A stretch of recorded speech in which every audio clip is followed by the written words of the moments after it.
Quality और consistent performance के लिए सिर्फ सिल्वर पंप्स एंड मोटर्स, नाम याद रखना।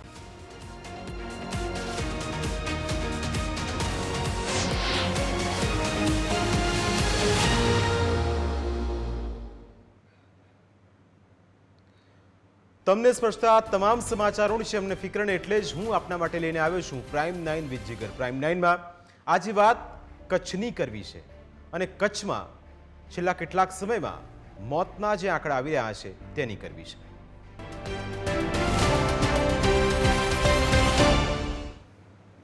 કચ્છ જિલ્લાની એક ચિંતાજનક સ્થિતિની આજે વાત કરવી છે।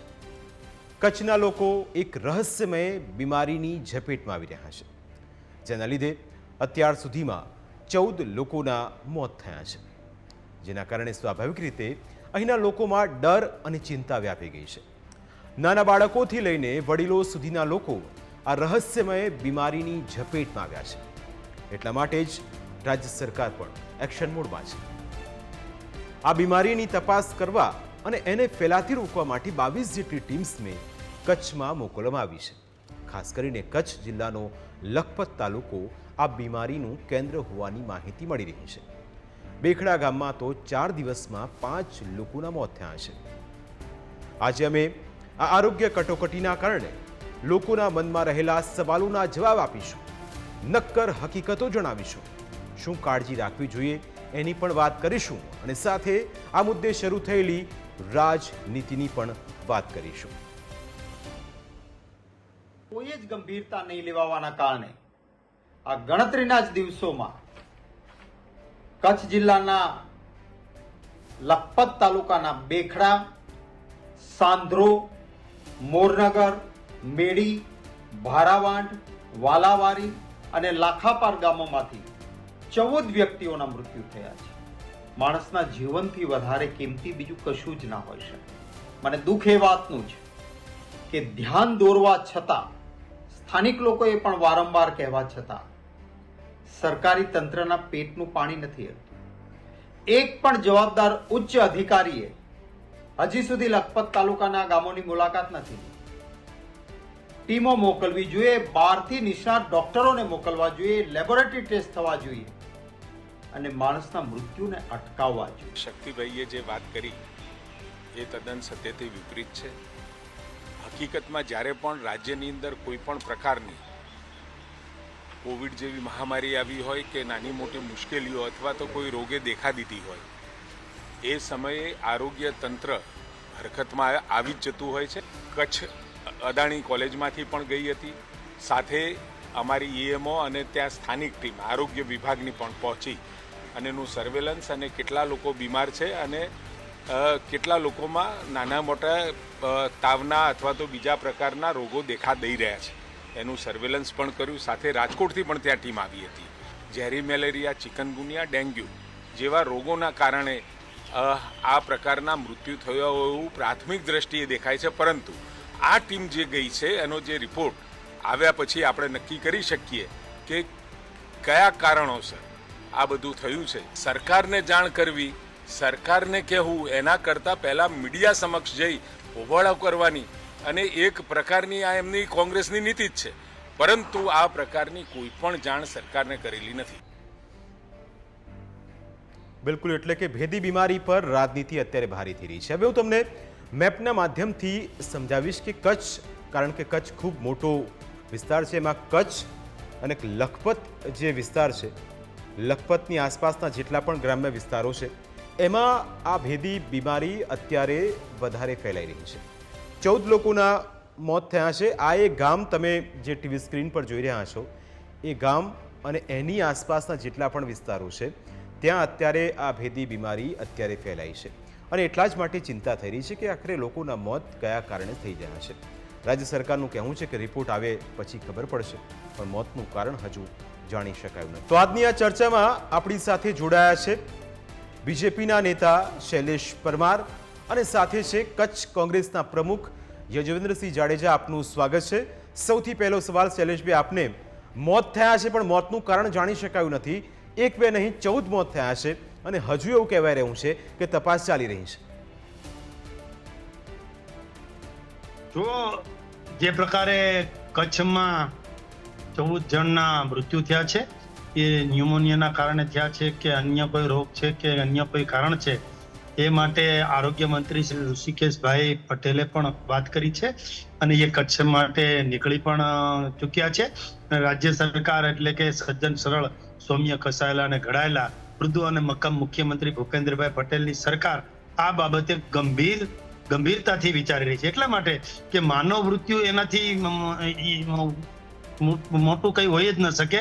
માનવ મૃત્યુ 0 થાય એ બાબતે આ સરકાર ખૂબ કટિબદ્ધ છે અને અમે પણ ઈચ્છીએ છીએ કે જે કાંઈ રજૂઆત થઈ છે, જે કાંઈ અમારા સુધી વાત પહોંચી છે, એ કેપિટલ ન્યૂઝના મારફતથી હોય, લોકોના મારફતથી હોય, સરકારના મારફતથી હોય, જે કાંઈ વાત પહોંચી છે એમાં શ્વાસ ચઢવો છે, ન્યુમોનિયા થવી, ઉધરસ થવો, એ જેને કહેવાય કે સિમ્ટમ્સ જોવા મળ્યા છે, એ તમામ સિમ્ટમ્સની તપાસ પણ રાજ્ય સરકાર કરી રહી છે. હાલ પૂરતું અત્યારે કઈ રીતે લોકો વધારે મૃત્યુ ન થાય અને આ જે 14 મૃત્યુ થયા છે એ કઈ રીતે થયા છે અને શાના કારણે થયા છે એનું યોગ્ય અને એને કહેવાય કે દ્રઢ કારણ, જે સત્ય કારણ છે, એ શોધવા માટે આમ પણ જે રાજ્ય સરકારના પ્રવક્તા પણ ઋષિકેશભાઈ પટેલ છે અને આરોગ્ય મંત્રી પણ એ છે. એટલે એમાં ક્યાંય પણ આમાં તપાસમાં કોઈ પણ જાતનું કચાશ પણ નહીં રહેવા દઈએ અને જેના મૃત્યુ થયા છે એ ક્યાં કારણે થયા છે એની તપાસ કરી અને આગળની કાર્યવાહી અમે કરીશું.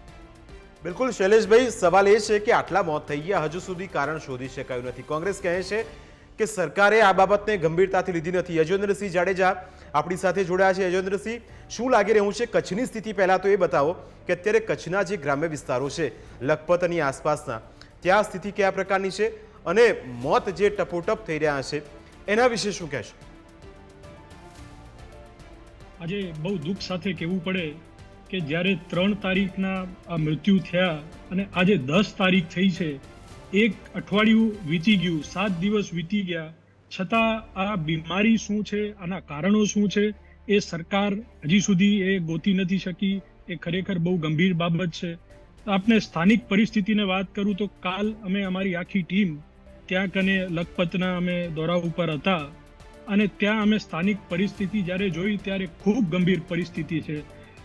જે પીએચસી સેન્ટર છે, સીએચસી સેન્ટર છે, ત્યાં કને લગભગ 80 થી 100 જણા ત્યાં કને હજી પણ રોજ આવી રહ્યા છે. ત્યાં કને માત્ર એક જ ડોક્ટર છે. હવે એક ડોક્ટરની લિમિટેશન આવે કેટલા જણાને એ તપાસી શકે. એટલે એક ડોક્ટર અને અપૂરતો નર્સિંગ સ્ટાફ અને અપૂરતી સુવિધાઓ ત્યાં કને જોવા મળી. જ્યારે અમે ગામડાઓમાં ગયા ત્યારે અમને તંત્ર દ્વારા એવું કહેવામાં આવ્યું કે અમે ગામડાઓમાં ટીમો લગાડી છે અને ત્યાં કને ફોગિંગ કરી રહ્યા છીએ.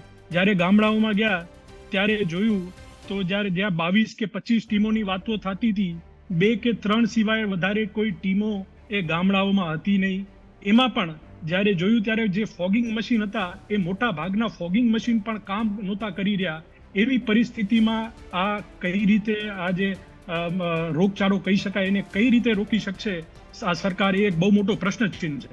બિલકુલ શૈલેષભાઈ, આપે પણ સાંભળ્યું હશે અને યજેન્દ્રસિંહ કહી રહ્યા છે કે સ્થિતિ ગ્રામ્ય વિસ્તારોની બહુ વિકટ છે. એ સીએચસી સેન્ટરની જે વાત કરી રહ્યા છે ત્યાં એક ડૉક્ટર છે અને પેશન્ટની સંખ્યા છે 80. બીજું કે સુવિધાઓના નામે પણ કેટલીક જગ્યાએ કચ્છની આસપાસના વિસ્તારોમાં આ પ્રશ્નો ઊભા થયા છે. આ બધી પણ એક વિકટ સમસ્યા છે શૈલેષભાઈ. તમારી વાત સાથે હું સંપૂર્ણ રીતે સહમત છું કે જે પ્રકારનો હાહાકાર મચ્યો છે અને 14 જેટલા મૃત્યુ થયા છે, ભલે એ થોડા દિવસોના અંતરમાં થયા છે, પરંતુ એ કદાચ અબડાસા હોય, લખપત હોય કે એના જે ગામડાઓ છે એમાં જે કાંઈ બન્યું છે એ માટે સરકાર ત્યાં ગઈ છે. અને હમણાં કોંગ્રેસના વક્તા જોકે આવી બાબતોને પણ રાજનીતિ લગાવી રહ્યા હતા અને પોલિટિક્સથી વાત કરી રહ્યા હતા કે કોઈ છે નહીં, કોઈ આમ છે. તો કોંગ્રેસ પણ એક પક્ષ છે, એ પાર્ટી છે, એમણે પણ ત્યાં જવું જોઈએ અને એમણે પણ જરૂરી મદદ કરવી જોઈએ. સરકારનું ફરજમાં આવે છે. અમને જ્યારે સરકાર તરીકે ગુજરાત રાજ્યમાં બેસાડ્યા છે ને દિલ્હીમાં પણ આ જ લોકોએ બેસાડ્યા છે અને કચ્છમાંથી પણ અમને તમામ સીટો લોકસભાની અને વિધાનસભાની મળી છે. એટલે અમારી ફરજમાં આવે છે. અમે તો આ સત્તાને સેવાના માધ્યમથી લઈએ છીએ. એટલે અમારાથી જે મદદ થાય અને સંપૂર્ણ મદદ કરવા પણ અમે તૈયાર છીએ. સાથે હમણાં કહી રહ્યા હતા કે પણ ઓછી ટીમો છે, એટલે જે વક્તા હતા કોંગ્રેસના એ પણ કર્યા હતા કે આરોગ્યની 2 થી 3 ટીમો કાર્યરત છે. 2 થી 3 ટીમો તમે જોઈ હોય, એટલે બીજી ટીમો છે એ બીજા તાલુકામાં હોય. એટલે તમે દરેક જગ્યાએ ટીમો ગઈ છે. એ ફોગિંગ કરવાનું હોય, ત્યાં ધુમાડાથી જે કાંઈ કરવાનું હોય, અથવા તો રસી મૂકવાની હોય, અથવા તો એનું કારણ શોધવાનું હોય, અથવા તો વધારે મૃત્યુ ન થાય એની તકેદારી રાખવાની હોય. રાજ્ય સરકાર તમામ બાબતે કટિબદ્ધ છે. અને તમે હમણાં કહેતા હતા કે ઓછા ડોક્ટરો છે. ભાઈ, ડોક્ટરો જે છે ને એ ભારતના તમામ રાજ્યો કરતા ગુજરાત રાજ્યમાં ડોક્ટરોની સંખ્યા વધારે છે. એટલા માટે કે આપણે જે કોલેજો છે, જે BAMS હોય કે MBBS હોય કે જેટલી મેડિકલ કોલેજો છે એમાં સંખ્યાનો વધારો કર્યો છે ને 5000 જેટલી સંખ્યામાં વધારો કર્યો છે. સંખ્યામાં વધારો કરવાથી, મારી વાત સાંભળો, સંખ્યામાં વધારો કરવાથી કંઈ થતું નથી. કારણ કે બીજું જો કેટલાય કિસ્સા એવા છે કે જ્યાં CSC સેન્ટરમાં, કારણ કે ગ્રામ્ય વિસ્તારોની સ્થિતિ આ છે, સ્વીકારવું પડશે. કારણ કે જે તમારા ડૉક્ટર આપણે કહીએ છીએ કે આટલી બધી કોલેજોમાંથી ડૉક્ટર તૈયાર થાય છે, એ ગામડામાં જવા પહેલાં તો તૈયાર નથી. એટલે CSC સેન્ટરમાં એક તબીબ હોય છે. કેટલાય કિસ્સાઓમાં એ વસ્તુ સામે આવી છે. એટલે એક તો વાસ્તવિકતા છે. યજુવેન્દ્રસિંહ, મારે એ પણ સમજવું છે કે શૈલેષભાઈનું કહેવું છે કે કોંગ્રેસ પણ એક પક્ષ તરીકે પોતાની રીતે આવા કિસ્સાઓમાં સામે આવીને લોકોને મદદ કરે. આપનું આ મુદ્દે શું કહેવું છે? બીજું કે સ્થિતિથી વાકેફ પહેલાં તો એ કરાવો કે કેટલા એવા ગામડાઓ છે જ્યાં હજુ પણ એક જ પરિવારના 4 સભ્યો હોય, એવા કોઈ કિસ્સાઓ સામે આવ્યા છે કે એક પરિવારમાંથી 2 લોકોના એક મોત થઈ ગયા હોય? બિલકુલ. ભેખડા જે ગામ છે એમાં એક પરિવારના 3 સભ્યોનો મૃત્યુ થયા છે. ત્યારે કદાચ અમારા સાથી શૈલેષભાઈ કચ્છની ઉવાથી વાકેફ નહીં હોય, એટલે આ મોટા ભાગનું લખપત તાલુકામાં ત્યાં કને મોટા ભાગના મૃત્યુ થયા છે. અને લખપત તાલુકાની જ વાત કરું છું કે ત્યાં કનેના CHC સેન્ટરમાં આજે પણ ડોક્ટરની ઘટ છે. જ્યારે વાત આવે, અમે અમારા લોકોએ ત્યાં કને ચૂંટાયેલા પ્રતિનિધિઓ છે એ પણ ગયા છે. ગઈકાલે હું આખો દિવસ ત્યાં કને હતો અને આપની જે સ્ક્રીન છે એમાં જે શેર થઈ રહ્યું છે એમાં અમારા ચૂંટાયેલા સભ્યો, જિલ્લા પંચાયતના સભ્યો પણ દેખાઈ રહ્યા છે. એટલે આના નામે રાજનીતિ કરવાની જરૂર નથી. અમે કોંગ્રેસ કોઈ દી આના ઉપર રાજનીતિ કરવા માંગતી નથી. અને કોણ ગયું છે અને કોણ નથી ગયું એ ચર્ચા કરી એના કરતા આપણે આને કઈ રીતે સરળતાથી આને પાર પાડી શકીએ એના માટેની ચર્ચા થવી જોઈએ. બહુ દુઃખ સાથે કહેવું પડે છે, એટલી કહેવામાં વાત આવી કે 5000 ડોક્ટરોને એની વાત થઈ રહી છે.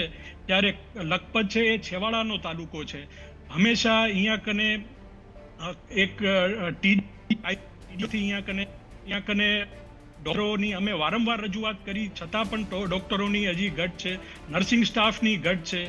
જે CHC સેન્ટર છે, અડધી CHC સેન્ટરમાં હોસ્પિટલ ચાલી રહી છે અને અડધી CHC સેન્ટરમાં મામલતદાર કચેરીનું કામ ચાલી રહ્યું છે. જ્યારે આટલી મોટી આપદી આવી છે ત્યારે આવી રીતની પરિસ્થિતિમાં કઈ રીતે આપણે સુધારો લાવી શકીએ એ પ્રશ્ન છે. શૈલેષભાઈ, એક વાત અહીં એ પણ સામે આવી કે CHC સેન્ટર છે, અડધામાં કચેરી ચાલે છે અને અડધામાં દવાખાનું. હવે આ જો સિચ્યુએશન હોય તો મને લાગે છે કે સત્તાધારી પક્ષ અને ખાસ કરીને જે ગ્રામીણ વિસ્તારોમાં આપની જે કમિટીઓ છે, સમિતિઓ છે, એ આ મુદ્દે ધ્યાન દોરે તો સારી વાત છે. કારણ કે જ્યારે મોત થતા હોય ત્યારે સ્વાભાવિક છે કે સવાલ ઊભા થાય. અને હજુ સુધી સૌથી મહત્વપૂર્ણ બાબત એ છે કે આજે 10 તારીખ થઈ પણ કારણ સામે નથી આવ્યું. શૈલેષભાઈ,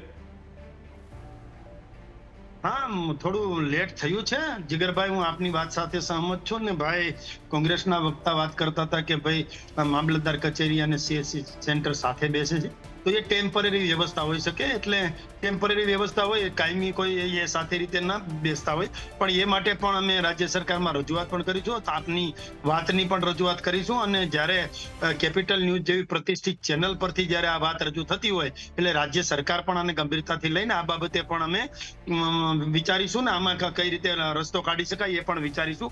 કે હમણાં કહેતા હતા કે CHC સેન્ટર ને PHC સેન્ટરમાં પણ તકલીફ છે. એટલે પ્રાથમિક પ્રાઇમરી હેલ્થ સેન્ટર હોય કે CHC સેન્ટર હોય, ત્યાં પણ કોઈ અગવડતા હશે, ડોક્ટરોની ઘટ હશે, તો એ બાબતે પણ વિચારીશું. અને અત્યારે અબડાસા અને લખપતના ગામડાઓમાં તકલીફ છે એ અમે જાણીએ છીએ. અને એ જાણીએ છીએ એટલા માટે જ ઋષિકેશભાઈ પટેલ અત્યારે એ ત્યાં પહોંચવાની તૈયારીમાં છે ને એ અહીંથી નીકળી પણ ચૂક્યા છે ગાંધીનગરથી, અને ત્યાં પરિસ્થિતિનો તાગ મેળવશે અને એ પછી જ હું જે કાંઈ છે એ કહી શકીશ. અને હમણાં વાત કરતા હતા કે ઢોર ડોક્ટર પણ નથી, તો એ બાબતે પણ પશુપાલન વિભાગમાં જે કહેવાનું થાય એ આપની ડિબેટ પૂરી થયા પછી અમે પશુપાલન વિભાગમાં પણ વાત કરીશું. અને આ તમામ બાબતે આ એક જે એમણે કોંગ્રેસના વક્તા ભલે રહ્યા પણ એને વાત સારી રજૂ કરી છે. એટલે રાજ્ય સરકાર તો નાનામાં નાનો કોઈ માણસ હોય એની વાત પણ સાંભળે છે, તો કોંગ્રેસના નેતા જો કંઈક પોઝિટિવ વાત રજૂ કરે તો એ પણ સાંભળીને એના પણ અમે નિરાકરણ લાવવા માટે મથીએ છીએ. એટલે હું કેપિટલ ન્યૂઝને પણ જીગરભાઈ તમારી ટીમને પણ અભિનંદન આપીશ કે આ તમારી ચેનલ દ્વારા કંઈક અમને જાણવા મળ્યું અને આનાથી રાજ્ય સરકારને પણ અમે કહીશું કે આટલું આ તકલીફ છે તો ત્યાં આપણે યોગ્ય કરવું જોઈએ. જોકે રાજ્ય સરકાર અત્યારે ત્યાં પહોંચી ગઈ છે અને ગંભીરતાથી વિચારી પણ રહી છે ને આગામી દિવસોમાં શા કારણો હતા, કેમ આ 14 મૃત્યુ થયા છે, એના કારણો શું છે, સિમ્પટમ્સ શું છે, અને આગામી દિવસોમાં એના માટે પ્રિકોશનના જે પગલા લેવા પડે, પ્રિવેન્ટેશન ઇઝ બેટર ધેન ક્યોર. એટલે પાણી પહેલા તો પાળ બાંધવી જ પડે. એ જ આ સરકાર છે. કોરોના જેવી મહામારીને પણ આપણે નાથી શક્યા છીએ. આવેલા જેટલા પણ તકલીફો જે છે એ બધી જ તકલીફોને આપણે નાથી શક્યા છીએ. તો આ જે અબડાસા અને કચ્છમાં જે પ્રોબ્લેમ આવ્યો છે, જે તકલીફ થઈ છે, એને પણ નાથી શકવામાં રાજ્ય સરકાર સફળ થશે. આપણે આમાંથી બહાર નીકળીશું. કચ્છની પ્રજાને આપના માધ્યમથી પણ હું કહેવા માંગુ છું કે કોઈ જાતે મૂંઝાવાની જરૂર નથી. આને પણ નાથવાના ઉપાયો રાજ્ય સરકાર શોધી કાઢશે અને આગામી દિવસોમાં બધું સારું થશે. બિલકુલ યજુવેન્દ્રસિંહ, શૈલેષભાઈની વાત સારી છે, આપ કહી રહ્યા છો, સારી વાત છે. જી જી, આપ કહી રહ્યા છો મૂંઝાવાની વાત નથી, સારું છે. પણ આજ 7 દિવસ થઈ ગયા. આજે 7 દિવસમાં પરિસ્થિતિ ગ્રાઉન્ડની એ છે કે જ્યારે અમે પૂછ્યું કે આ કયા કારણથી આ બધી વસ્તુની સમસ્યા ઊભી થઈ છે, ત્યારે લોકોએ એમ કીધું કે જ્યારે વરસાદ પડ્યો ત્યારે 7-7, 8-8 દી એમને ત્યાં લાઇટ નહોતી. એટલે ત્યાં જે ટાંકામાં પાણી હતા એ પાણી ઉવા કને પડ્યા રહ્યા, ત્યાં એમના સુધી પહોંચ્યા નહીં. અને એ લોકોએ મજબૂરન થઈ અને જે તળાવનું પાણી હોય, જે ઢોર પીતા હોય એવા પાણી પીવાની એમને જરૂર પડી. અને ત્યારબાદ જ્યારે ટાંકામાંથી પાણી આવ્યા તો એકદમ ડોરું પાણી, એ ઢોર પણ ન પી શકે એવું ખરાબ પાણી ગઈકાલ સુધી એવું પાણી અહીંયા કને આવી રહ્યું હતું. અમે તંત્રને વારંવાર વાત કરી, રજૂઆત કરી, અને છતાં આવી પરિસ્થિતિ છે ને આપ જાણો છો રોજ ને રોજ અહીંયા કને આના કેસો વધી રહ્યા છે. કદાચ આપને જાણ કદાચ થઈ હશે, આજે પણ એક મૃત્યુ થયું છે, એટલે મૃત્યુ આંક પણ આ વધ્યું છે. બિલકુલ. એટલે આ જે લિસ્ટ છે મારી પાસે, યજુવેન્દ્રસિંહ, આ લિસ્ટ મારી પાસે છે, એમાં જે લોકો છે એમના મોત થયા છે. એટલે કે શૈલેષભાઈ, હવે એમની વાત એમને સાચી વાત અને સારી વાત એ કરી કે વરસાદ જ્યારે પડ્યો ત્યારે વરસાદી પાણી ભરાઈ ગયા, ત્યારબાદ વીજળી જતી રહી. મને લાગે છે કે આ એક પાણીજન્ય રોગચાળો હોઈ શકે. કદાચ તપાસ ટીમ અત્યારે ગઈ છે એટલે એમાંથી કંઈક નવું આવશે બહાર. પણ અહીં એ પણ મહત્વપૂર્ણ છે કે 7 દિવસ થઈ ગયા, તમે સરેરાશ એક દિવસે 2 લોકોના મોત ગણો, 7 થી 14 લોકોના મોત થઈ ગયા છે શૈલેષભાઈ.